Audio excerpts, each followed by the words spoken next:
I'm just going to clap so I have a marker.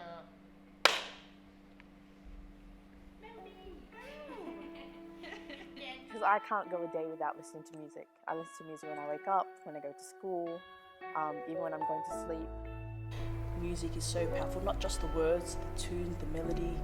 I mean, even singing loud and soft, like it just, the goosebumps it gives you, I think that's made an impact on me, and I think that's actually set me for life in regards to how powerful music is. It really is indescribable. Like when you're on stage and you're playing, you just close your eyes and let your hands do the talking, let everything else do the talking except your mouth, which is a bit ironic, but that's just how I feel when I play music, yeah.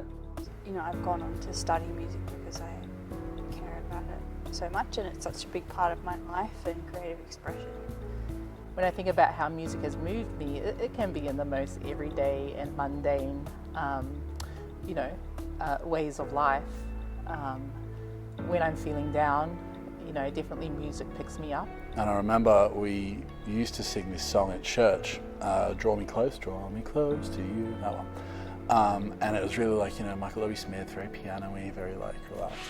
And I used to go onto Amazon, and this was before iTunes, and look through, like the little 30-second clips. I was like, how does their version of it sound? And I played it, and there was big, heavy guitars going, and it was like nothing I'd ever heard before. And super tame compared to, what then came later as a teenager. But at the time, it was just like the heaviest thing that I'd ever heard. Playing this song that I associated with being, really chill piano, and I just had this like moment of, yes, this is how God meant this song to sound. Singing is sharing a story, and I love the African American spirituals, the Negro spirituals.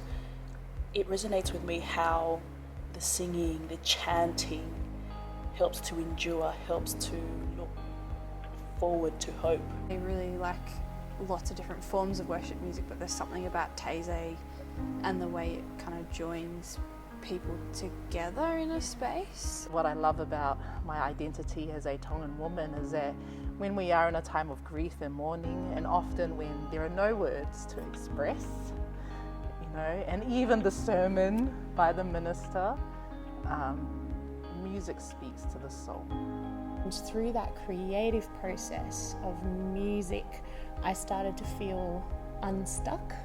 I started to feel that I was able to express myself and have a voice again.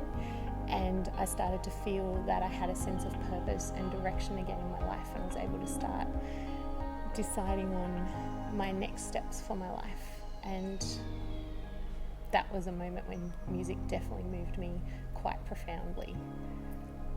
I was given the ability to have so much ability to be able to play chords, and like you got major chords, minor chords, like happy, sad, and just the way that emotions sat next to each other, major chords, minor chords sat next to each other in songs.